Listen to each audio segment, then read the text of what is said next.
Hi, this is Mato. Welcome to my online chess lecture. In this video I will show you a game between Fabiano Caruana and Hikaru Nakamura. This was the Armageddon game from Magnus Carlsen Invitational Tournament 2020. Caruana had white pieces and he started with d4. Nakamura played knight to f6, c4, e6, knight to f3, d5, the queen's gambit, knight to c3, bishop to e7, and now since the bishop is on e7, white played bishop to f4. Nakamura castled kingside, e3, knight from b to d7, white to move. c5 is the most played move in this position. Caruana played c takes on d5, knight takes on d5, knight takes knight, pawn takes knight, bishop to d3, c5 attacking white center, and Caruana castled kingside too. Black to move. The two main moves in this position are c takes on d4 and c4. Nakamura played c4, bishop to c2, still aiming at h7, b5, white to move and to play the standard move in this position, and that is b3. In positions like this, white also plays e4, because there is no pressure on the pawn on d4. b3, a5, b takes on c4, and Nakamura captured towards the center naturally. If d takes on c4, then the queen to b1 is unpleasant. Back to our game. b takes on c4, rook to b1, bishop to b4, h3, rook to a6, queen to e2, knight to f6, knight to e5, bishop to e6, f3, intending e4 at some stage, knight to d7, knight to g4, rook to e8, rook from f to d1, black to move. Looks like that Nakamura didn't like the white knight on g4, so he played bishop takes on g4, giving up the bishop here.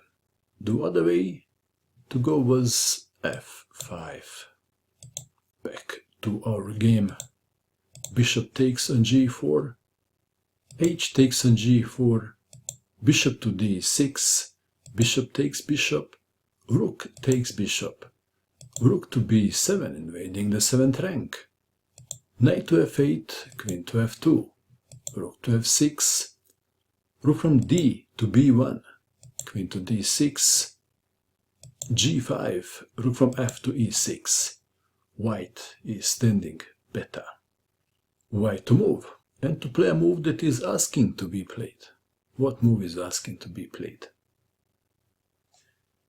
e4, queen to a3, attacking the pawn on a2. How to defend the pawn? What would you do in this position if you had white pieces? Caruana played e5, rook from 6 to e7. Let's take it back. If queen takes on a2, then what happens then? Then bishop takes on h7 check, winning black queen. Back to our game. Rook from 6 to e7, rook from 7 to b5, attacking the pawn on d5. Black to move. Queen to c3 was played. Perhaps rook to d8 should have been considered. Back to our game. Queen to c3, rook takes pawn on d5, and white is now clearly better. Knight to e6, bishop to a4 attacking the rook, rook to f8, f4, g6 preventing f5, rook to d6, intending d5, knight to g7, intending knight to f5, bishop to c2, Knight to e8, attacking the rook. Rook to c6. I can hear the white pawn on d5 yelling, "Pick me, pick me." Rook to d7. Rook to d1. Knight to c7, preventing d5. Bishop to e4, insisting on d5. Rook from f to d8. And for a little moment, the whole world forgot about COVID-19. All eyes were on d5 square. How can white play d5? That is the question. Queen to f3, insisting on d5 and offering to trade queens. Queen takes queen, bishop takes queen, black to move. Black would love to take on d4, but the knight on c7 is not defended. Knight to e6 was played. Let's take it back. If rook takes on d4, rook takes on d4, rook takes rook, rook takes on c7. Back to our game. Knight to e6 with a double attack. Which pawn to save? Well, there is no comparison. You got to save the d pawn. d5, and white has a center pawn majority. Black is fighting uphill. It is a bad idea to fight uphill, according to Sun Tzu. Knight takes on f4, d6, knight to d3, bishop to g4, rook to a7. Let's take it back.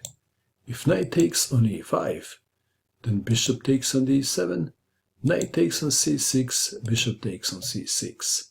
White wins. Back to our game.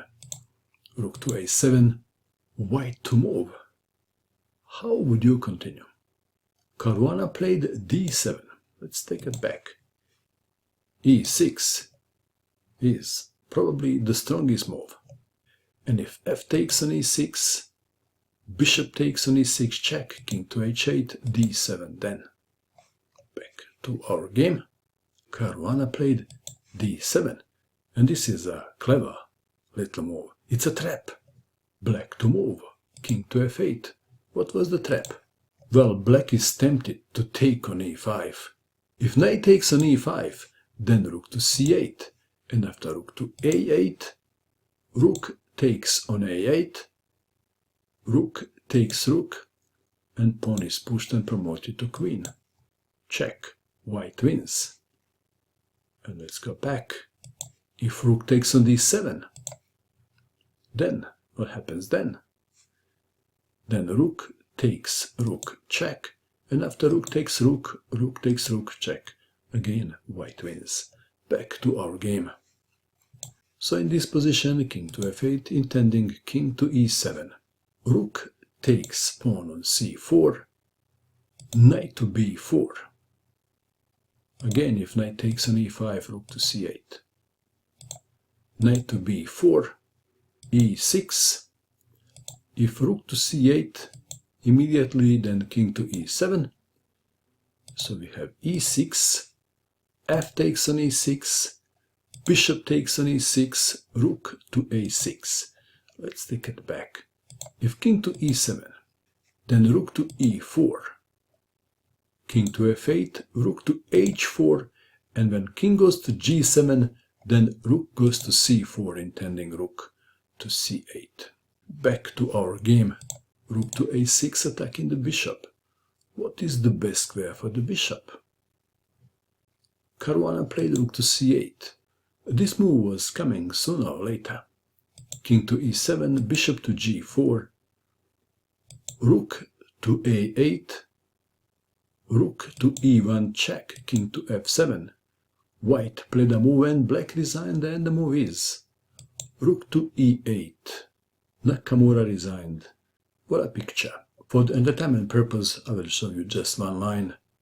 Rook takes rook on c8, bishop to e6 check, king to g7, pawn takes rook, queen, rook takes queen, rook takes rook, some random move, and then rook to g8, check, mate.